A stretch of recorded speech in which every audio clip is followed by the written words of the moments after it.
Your Steve Jones Show podcast is loading now. The Steve Jones Show podcast is sponsored by Sunbury Motors, North 4th Street in Sunbury, and Sunbury Motors Kia, routes 11 and 15 in Hummel's Wharf.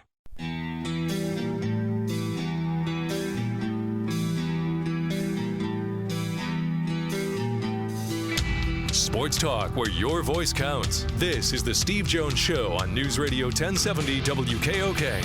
Now from the Sunbury Motors Studio, here's Steve Jones.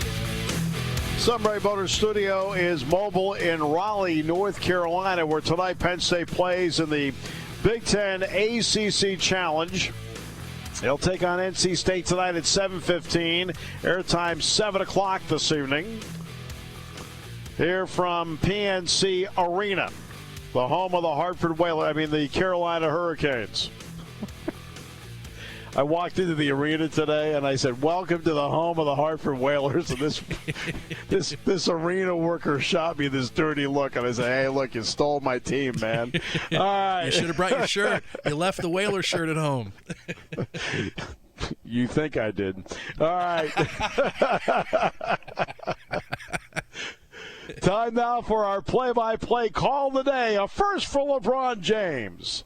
LeBron now the other way, takes it to the top of the key, hesitates down the left alley, drew contact. Oh, my goodness, nothing called. LeBron is going to get a technical. Did. Now he got thrown out. Wow, he got a double technical. Kane Fitzgerald just threw LeBron out of the game with 1:59 remaining in the third quarter. LeBron went right at Fitzgerald. I'm not sure I've ever seen that. I mean, LeBron didn't make contact. He went at him. I mean, certainly he deserved one technical. Oh, my goodness. But he was just given a double technical for basically one exchange. I mean, he went right at Kane Fitzgerald, made a gesture at him. He did throw his arm at him. I mean, there was a ton of contact. 20,000 people showed up at an arena. Not one of them showed up to watch that dude officiate. All right, so unless there's some supervisor there, not even that person was interested in watching a referee. All right, let's bring in Donnie Collins, Scranton Times-Tribune. Hi, Donnie, how are you? I'm doing well. Well, it's been an interesting news cycle, but nothing that was not expected along the way. What were your thoughts watching how it played out with Joe Moorhead? Yeah, I don't think it's nothing that anybody really would have been surprised about. I mean, he did what he did what he said he was going to do. He came, he changed the game for Penn State, and he got a job at a great program with a lot of talent in it, and he took it. And that's, I think it's a great hire for Mississippi State. But I really think it's great news too for Penn State because, boy, I mean, this is 4 straight years now where you've had a big school looking at one of the coordinators and trying to pry him free, and I think that's really healthy for a program. I know, I mean, probably everybody's going to agree with this, but it's not a jobs program. It's a competitive business. I mean, you want to keep improving, so somebody will hire you to do a job that you've always dreamed about doing, and Joe Moorhead's going to do that now, and I think that's great for Penn State. I think that's a good sign for the position.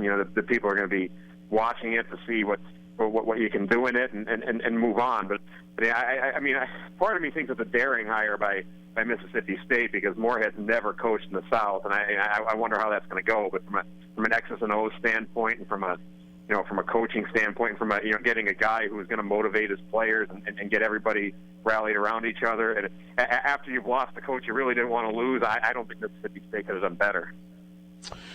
Great. I think they ended up getting a great hire out of this because Jeremy Pruitt had been the other name that had been mentioned. But when you look at what, I think you mentioned the right part. If you're good, then people want to take a look at your people. Well, the reason Penn State's having their people looked at is because Penn State's good. Oh, yeah. I mean, and not only are they good, but they're innovative. They've done some things if you look at the numbers, I mean, and you watch them and you know what you're seeing, and you know they've been really good. You know what he's done with McSorley. You know how good how good the system's been for Barkley and Deshaun Hamilton, Gesicki. You can go down the list, but in a situation like this, when you really look at the numbers, I mean, they were in 2015 with some good players on that offense. They were 101st in the nation in scoring. This year they were 7th. I mean, it's unbelievable what he's done in 2 straight years with essentially, I mean, pretty much the same group of guys. I mean, he lost Godwin, but it's been an incredible run, and people are taking notice. And I get it. You don't want to lose Joe Moorhead if you're a Penn State fan. You want him to stick around forever, but that's not the way of the world. That's not what Joe Moorhead's in this for. He's in it to help himself, to get a chance to do a job that he's always wanted to do, and to show that he can do it just the same way James Franklin's done it. And I think when you're paying attention, when you're putting up those kind of numbers and people are paying attention, that's not just a good sign for the coordinator. It's a great sign for the program. And look, whoever replaces him, if he does a great job, then he's going to get looked at for jobs like this. It's just the way of the world. Then there's the other part. There's a reality to this. There's the vision of the head coach. He has a vision as to how he wants to play, so he hires someone to do that and makes a good choice. How confident should Penn State fans be, based on the hires we've looked at from James Franklin, about him making the right hire this time? I think he's made nothing but really, really good hires. I think people, he lost a couple of guys a couple of years ago. And I get it. You replace Bob Shoop from within, but that's a good hire to have from within. You did a good job to have Brent Pry on your staff. Then you go out and you replace that position, and you get Tim Banks, who people, I mean, they swear by Tim Banks. I mean, Marcus Allen loves him. Yep. So I mean, he's obviously done a really, really fine job for Marcus Allen, and that's your best player. That's your best player in the secondary right there. So I mean, you have to like that hire. You have to like the Lime Grover hire, because I think he's done well with what he's had, and that's a position I think that's only going to get better. And he's really done. He brought some of the coaches he brought in, obviously, are pretty good. They're still around. But I think when he's had a chance to fill the job, he's hit a home run. I mean, and the Moorhead hire is a grand slam. I mean, to go out and find a guy coaching in the in the FCS ranks and bring him on board, because I mean that could have went either way. And the guy comes in and changes everything. So it's just a grand slam hire. So I would think if I'm a fan, I'm thinking Franklin's going to get the right guy. But and also if I'm a pessimist, I'm thinking, oh, he's due to miss. But I don't think he will. I think this position's too high profile now, and there's too many parts coming back. And I think some really, really good offensive coordinator is going to want to come in, or somebody on the staff who's ready to get promoted is going to get the job, and I think do a pretty good job in the way that Moorhead has taught them how to do it. How did you evaluate Penn State's stretch run, Donnie? It's tough, because I think Franklin kind of said 5, 6, 7 times in the press conference the other day, I really like where we're at. And then you get Trace McSorley after the game saying it's a bittersweet 10-2 record, and I agree with both of them. I mean, I mean, look, if they beat either Ohio State or Michigan State, they're probably number 1 in the nation right now. So it's difficult not to be, it's difficult not to call that bittersweet. But I like the way they rallied, because at the same time when you drop 2 games like that, it could turn your season bad. I mean, you saw it in '97, I think, where a couple losses, and that season it went sideways. And Franklin and the staff didn't let it get sideways this year. And I get it. There were some opponent factors in there. I mean, it would have been difficult the way Maryland and Nebraska play for those 2 teams to have beaten Penn State, especially early in the game with Nebraska. But that said, you still got to go out and play the games. I think they played well, especially the starters. I think they were dominant the last 3 games, which they should have been. So it's difficult, because you could say, well, they did what they should have done, but shouldn't they always do what they should have done? I mean, so I think it was a good way to end the season. I think the bowl game will be important for them to go out and play a good, solid team and see what they could do. But I don't think they hurt themselves in the last 3 weeks. But I think there's always going to be that vision that they when they really could have helped themselves, they didn't play well enough. Yet if things do play out, Donnie, on Sunday the way I think almost all of us think it's going to play out, It'll be the first back-to-back New Year's Six games for Penn State in 31 years. And this is only the third recruiting cycle James Franklin has had with 85 available scholarships. Is there an area of perspective we need to put all this in? Yeah. Oh, yeah, absolutely. I mean, it's strange to think about this, but what they did last year, and I get it, what they did last year they did, and that changes everything. But what they did was so far ahead of schedule that it kind of threw everything off. I mean, now you got people thinking, oh, you're a national championship contender. And I wrote this on Sunday, and I think it's one thing to be a contender. It's one thing to be a really strong contender. And they weren't quite ready for that. They weren't quite ready to go on the road and finish off a game against Ohio State. They just weren't. It's not an experienced Ohio State team, which this was. So this is I think they're only going to get better, and it's easy to say that, but I think it's true. I could see a situation where we all think Barkley's going to go to the NFL, and he should, but I could see a situation where this team is so loaded that Miles Sanders and Andre Robinson and guys like that will do a good job replacing him. I don't think they're going to take a step back offensively at all next season. There'll be some questions defensively, but you answer them when you get the chance to do it. So I could see this being the start. I agree with Franklin. And he kind of, I think, gets get some eye rolls when he tries to pump up the future as if the present isn't as important. And I think he knows the difference. But I think that the future of this team is really, it's really, really good. And I didn't see anything at all that happened this year that changes that, including, whatever that was at Michigan State with the weather and, the fourth quarter collapse against Ohio State. Speaking of Ohio State, do they get a pass that other programs don't seem to get? I'm beginning to think they might. Honestly, I think that's one thing. All right, it's one thing for them to get in as the one-loss team last year, even though they didn't beat Penn State, didn't win their conference championship. Oh, they only have one loss. Okay, I see that, and I saw it last year at the time, and they didn't play well enough to justify it. But I saw the logic. I won't see the logic this time if Alabama doesn't get in ahead of them, because It's the same logic. And Alabama, and I can't believe I'm going to defend Alabama, but this is like the craziest thing I've ever done. But you can't punish them because Florida State stunk. They played Florida State when they had their best player. They dominated the game. So because Florida State lost DeAndre Francois and they collapsed, Alabama doesn't count as a good win for Alabama. At the time, it was a great win. I can't picture the committee saying to Penn State in 2016, well, you had that one really bad loss, and I understand you won your conference and you beat Ohio State, but you had that one really bad loss.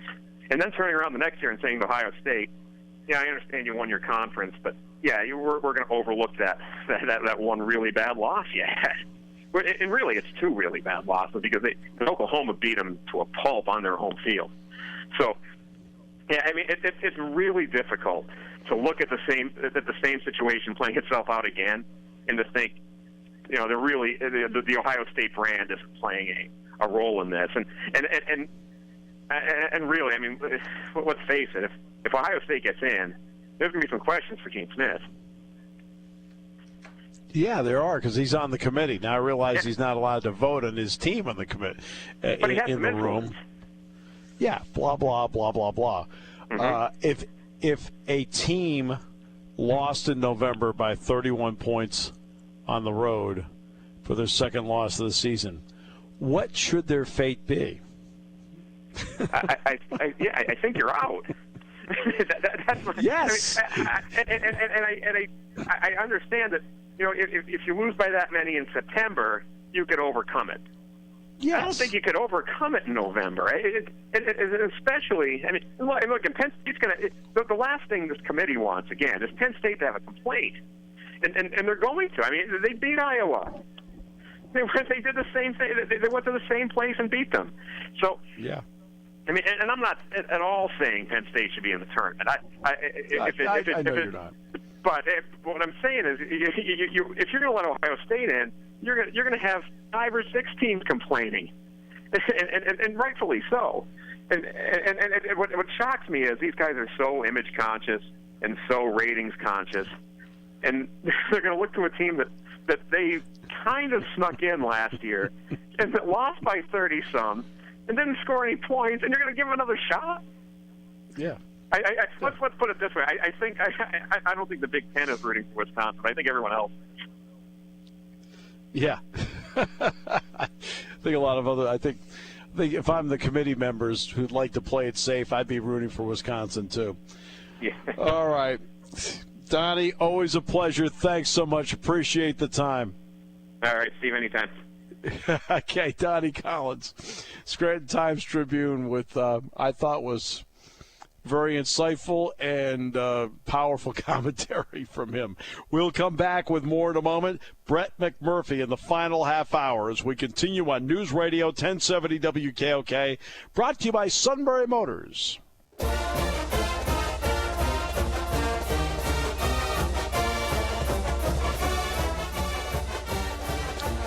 A lot to talk about. Brett McMurphy is going to join us in the final half hour today. And just a reminder that, thanks, by the way, to Andy Russell and to Donnie Collins. I mean, this has been quite a show so far, and that Brett McMurphy's coming up in the next half hour. It's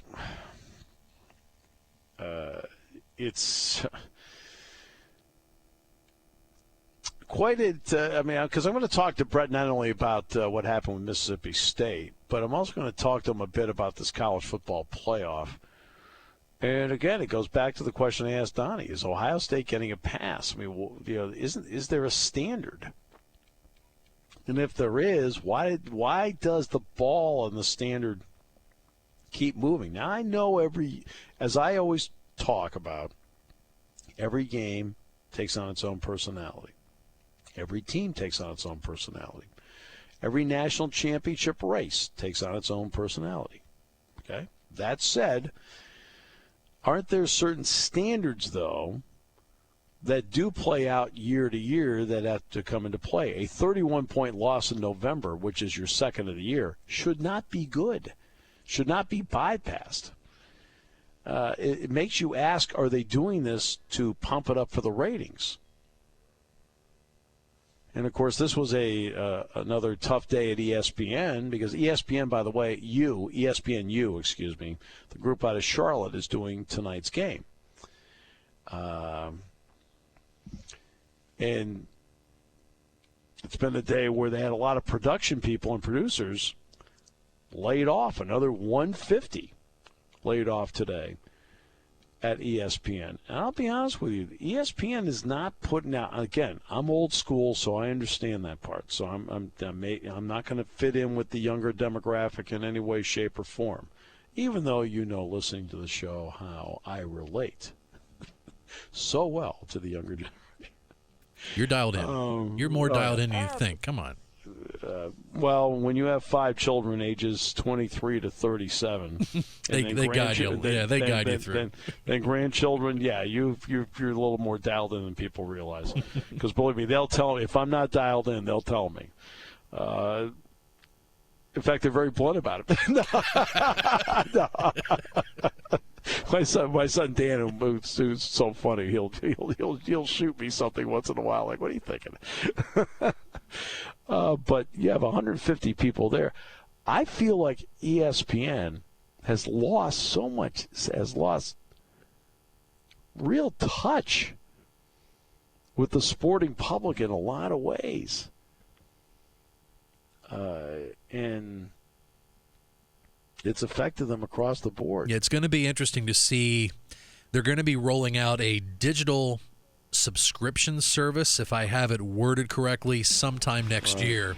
And it's just going to see as to how that's going to jump off the page. I think just they're seeing what Fox is trying to do digitally, and they just want to try to come up with something cutting edge on their own that they can put make their stamp, put their mark on something. Yet Fox has made a mistake by going all video because, I mean, their website traffic is way down. Oh, it looks like YouTube. It's terrible. Yeah, I mean, it's way down. Now, NBA viewership, now we know they put a lot of money into it. They put a ton of promotion into it, but their regular season viewership is up 24% for the NBA. Now, it goes back to what Tony Knopp talked about yesterday. And they have brilliantly promoted it. But again, you go back to what they've been doing. You just feel like ESPN does a lot of guessing. Brett McMurphy was one of the casualties. While we think he's brilliant, he's next. Penn's Tavern is where you want to celebrate this holiday season. Whatever feel you're looking for, Penn's Tavern along the Susquehanna River can accommodate your needs. Mountain stone walls and wood floors can be found in the original dining area, giving you that old world charm. Continue back to the newly renovated River Room with 12 PA microbrews on tap. Grab a burger and sit back and relax in this cozy pub area. Penn's Tavern has the best gift certificate offer for the holidays. Buy 5 gift certificates of the same denomination and receive a 6th one free. Penn's Tavern, a piece of heaven on Route 147, 5 miles south of Sunbury. Taking your calls at 800-795-9565. This is the Steve Jones Show on News Radio 1070 WKOK. Now from the Sunbury Motors Studio, here's Steve Jones. Welcome. Great to have you with us. Today's show is brought to you by Sunbury Motors, 4th Street in Sunbury. Sunbury Motors Kia, routes 11 and 15 in Hummel's Wharf. Today's show from Raleigh, North Carolina, where tonight Penn State will take on NC State in the Big Ten ACC Challenge. 7:15, the tip-off tonight. We're on beginning at 7 o'clock this evening. All right. Very pleased to bring in someone I think is just an outstanding reporter, and that's Brett McMurphy, who did another great job on the Mississippi State story. Brett, welcome. Thanks a lot for the time you're giving us today. Thanks. Good afternoon. Good to talk to you. Good talk with you. How did the Mississippi State thing play out, and how prominent at one point was Jeremy Pruitt in this, pro and con? Pretty much with any job opening, athletic directors have usually, 2-3 top candidates. Sometimes they've got them in a pecking order. Sometimes they don't. Some of it may be availability, timing, those sort of things. I just think as far as Mississippi State, I was told, as far back as maybe a month, that they were basically preparing that Dan Mullen would not return next season. He had an unbelievable run there in Starkville, but they kind of looked at the horizon, especially in the SEC. And I think when McElwain was fired at Florida, they figured, well, Florida's going to be open, Tennessee's going to be open, Texas A&M's going to be open. Right. It'd be quicker to list the schools that aren't open in the SEC, that they were going to lose them. And at that point, they really started doing their homework on exactly who they would pursue. And I think, that Pruitt was a possibility, but I think, Joe Moorhead was somebody that they got rave reviews about, and rightly so. He did an unbelievable job at Penn State. And then certainly he has the added bonus of being a head coach at Fordham, running his own program. And, last year when I was doing coaching search stories, I asked some sources about Joe, and they basically said no. They think he's good at Penn State for another year, and I think it was to get just more experience at the Power 5 level, and obviously the numbers the Nittany Lions have put up his 2 years as offensive coordinator speaks for itself. But it's tough to follow somebody like Dan Mullen at Mississippi State, but I think the Bulldogs got one of the best hires in the off season, and it's the sledding is tough. The degree of difficulty is tough because maybe not this season, but pretty much for the last 5 to 10 years, consistently the SEC West is the toughest division in football. Yeah. So he'll be tested right away. But it's obviously a big loss for Penn State, but it's a huge opportunity for Moorhead. Which then brings us to the next part.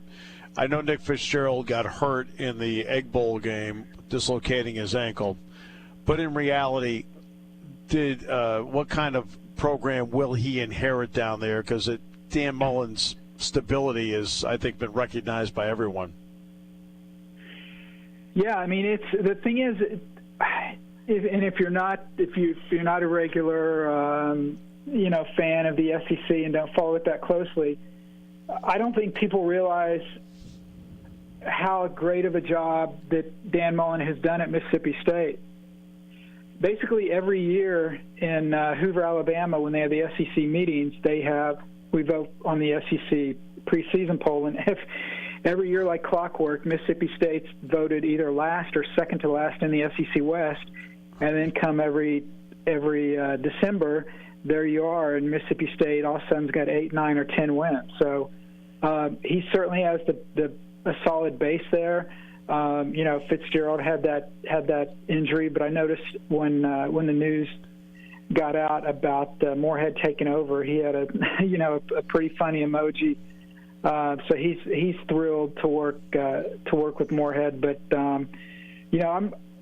they're pretty well set. And the thing with Mississippi State is they usually don't get a lot of the 5-star, 4-star guys. So they usually get solid players. But what I'm trying to say is they get guys that kind of have to develop and make their way through the system.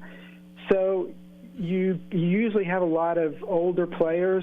And the good news is the group you've got behind them has some experience. And so I think that kind of helps you, maintain the program. And obviously Mississippi State's been able to do that, making 8 or 9 consecutive bowl games, whatever it is. So I think they've got a good foundation in place. And, it'll be fascinating to see kind of how Joe puts his own touch on that. Whether it's different things with the program or recruiting. And I see they've already got a hashtag with more cowbell out, and they're already printing T-shirts, so he's already ahead of the game. How do you see Tennessee right now, Brett? Picture of a dumpster on fire. The sad thing is Tennessee fans are going to bellyache about whoever they're going to end up with. Well, it's their own fault, the way that they handled the Schiano thing. If you don't want Greg Schiano to be your head coach because you don't think he's a good enough coach and he can't win games, that sort of thing, that's fine. I understand that. But to try to make this out that this is some kind of we're taking the higher standard on this, and he was mentioned as having information about Sandusky and trying to justify it that way is just flat out total garbage. At best, that's hearsay. It's never been proven. If you want to say he's a bad coach, that's fine, but to say you don't want him because of that is comical. And what's so sad is if John Gruden would have had this so-called, quote, baggage that Schiano had with Sandusky, the reaction of the Vols fans would have been, can we get you to a lifetime contract, John? So if you don't want the guy as your coach because you don't think he did a good job at Rutgers, you thought he was horrible with the Bucks, whatever, that's fine. But just don't go the route they did. And you know what? That's going to make it more difficult to hire the next coach. I reported yesterday that they met with Mike Gundy. They offered him 6 years at $42 million. He decided to stay at Oklahoma State. He's going to get a little salary bump there. And then since then, they've had discussions with Dave Dorn. They've had discussions with Jeff Brom with Purdue. Kevin Steele, the defensive coordinator at Auburn, could be a possibility. The bottom line is Tennessee's not going to get John Gruden. And for any of those people that had those fantasies that they need to wake up because Gruden's not going to get the job. So they just need to accept who they're going to get. And that will be fascinating to see what happens. And I'd also put Arkansas a close second behind as far as having no idea what's going to happen, because Arkansas just announced they're going to have 2 search firms, one for the AD, one for the football coach. So I don't know what football coach wants to go into a situation where you don't know who your AD is going to be. What do you know about Scott Frost? I would expect him to be at Nebraska next year. I don't think that's any secret. Okay. The fact that he didn't even talk to Florida pretty much tells you that he's headed back to the alma mater. It's great news for Scott. it's a difficult job. It's not like when Tom Osborne was there, it's hard to recruit to. You don't have a lot of in-state recruits. You have to recruit nationally. Quite frankly, to a school that in the winter months is not very warm. So that's not always easy. But another thing that Nebraska's had to adjust to since moving to the Big Ten, they're no longer in the state of Texas, and they used to get a lot of kids out of the state, and now that's no longer a possibility. What about the rumor about Herm Edwards and Arizona State? And you and I both know Herm, had a couple of years as an assistant at San Jose State in the late 80s. He's 63 now. And you and I both know he can win the press conference, but would it be a winning hire? It's funny. I worked with Herm Edwards the last 5 years when I was at ESPN, and I frequently would say, "Hey, I heard your name mentioned for." I won't name the jobs because the current coach is still there, but I'd say, "I heard you're mentioned for this job," and he's like, "Well, they called me to see if I had any interest, but I don't want to do that." He actually lives in Carmel, California, and if you've ever been out there, it's by Pebble Beach. It's unbelievably beautiful out there. So I don't know why in the world he would want to leave that to go coach at a college. I don't think, from the people I've talked to, I don't think he's a serious candidate. But then again, he's gone through the process of interviewing, so maybe he's had a change of mind and wants to get back in the game. I've heard if he does do it, he would hire obviously some coordinators that would do most of the heavy lifting, and he would kind of assume kind of a CEO role over the program. It doesn't mean that would work. It wouldn't work, just kind of his philosophy. But you're right. The biggest issue or challenge I would see is with his age. Taking over a program, and he hasn't been involved in the college game for quite some time. Brett, I want to ask you about the college football playoff because you've put out some interesting items about that. Does Ohio State get a pass that others don't in this process, or are we reading too much into it? They don't, because last year Ohio State had the best resume of anybody in the country. I think they had 5 top 25 wins. They had the loss to Penn State by 1 point. There was a blocked field goal, so it was a Penn State win, but it wasn't dominating. So that's why Ohio State got in last year, because their body of work was so much better than everyone else. That's why they got in without being a conference champion. This year, I think if Clemson, whoever the SEC champion is, and Oklahoma win, then basically those guys are in. Then it comes down to if Ohio State beats Wisconsin, I think Ohio State gets in over Alabama, because Ohio State would at that point, they would have 3 wins over top 25 teams, including knocking off undefeated Wisconsin, which would have been a top 4 team. And Alabama would have 2 or 3 top 25 wins based on if Fresno State remains in the top 25. They'll probably lose to Boise and fall out. And so I think because of that, and again, although they didn't do it last year, I do think the committee values conference championships a great deal.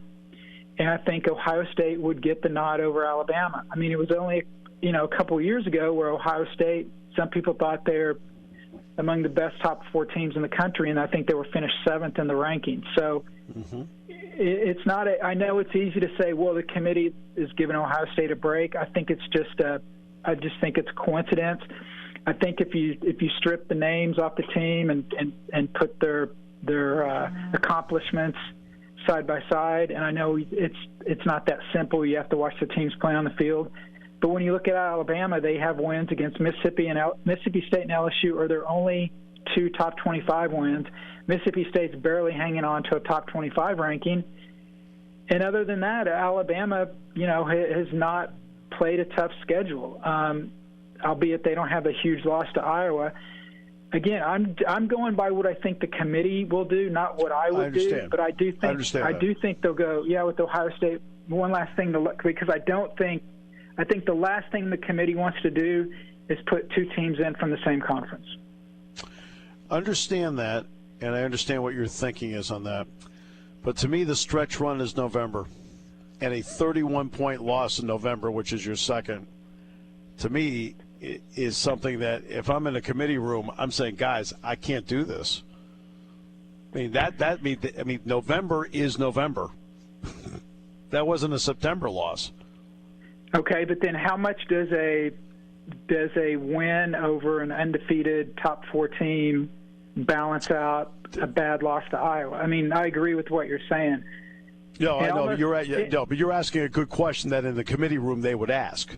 Right, but then on the flip side, they really don't value Wisconsin that much because Wisconsin's 12-0 and they're 4th. Yeah. So they're the last one exactly. in. So but then look at Wisconsin's body of work. They have one top 25 win. Yeah. And that's it. So, and that's Northwestern, which was back in September. So if they're going to grade Wisconsin like that, you would think they would look at Alabama the same way. Alabama and Wisconsin's resumes are not that different. They really aren't. Right. And there they are That's at 4 and 5. So yeah, again, I honestly don't care who gets in. I'm hoping Ohio State beats Wisconsin because I want the committee to have a hard decision because the first 3 years they've gotten a pass. I still think they screwed TCU the first year, but I think they've gotten a pass, and this is going to be the first real challenge. It'll be a gold mine for you on Monday because you're going to have Ohio State fans going ballistic, or you're going to have SEC Alabama fans going ballistic on whoever gets left out. And just keep this in mind, and maybe this is what's so frustrating for so many people. There is no right answer. This is simply a beauty contest, and there's 13 people, and they're going to pick who they think are the most beautiful teams, and they may disagree with you and I and a million other people on the face of the earth, but it doesn't matter. Their opinions are the only ones that matter.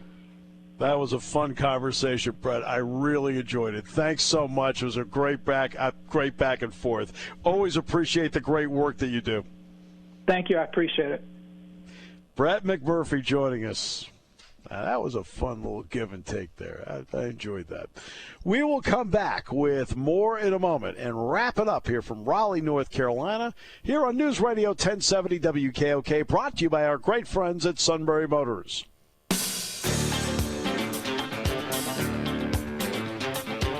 Here in Raleigh, North Carolina, where Penn State plays basketball tonight, the Big Ten ACC Challenge. The Nittany Lions will take on NC State at 7:15, on at 7 o'clock. That's after Santa and the Magic Radio. What a great tradition that is. And 85th year we've done it. 85th time. 84 years overall, 85th time. Started in 1933. Wow. Amazing, huh? Really, that's fun. That is a tradition that is worthy of discussion, isn't it? And we're actually kicking it up a notch for the first time ever. You can watch Talk to Santa. You can go to our News Radio 1070 WKOK Facebook. We'll have a Facebook Live video up and running beginning at 6. Wow. Check it out on the Steve Jones Show podcast. Brett McMurphy, Donnie Collins, Andy Russell. Dan Walken's going to be on tomorrow from USA Today. So I'm looking forward to that, talking with him. And then we're going to do the show in Iowa.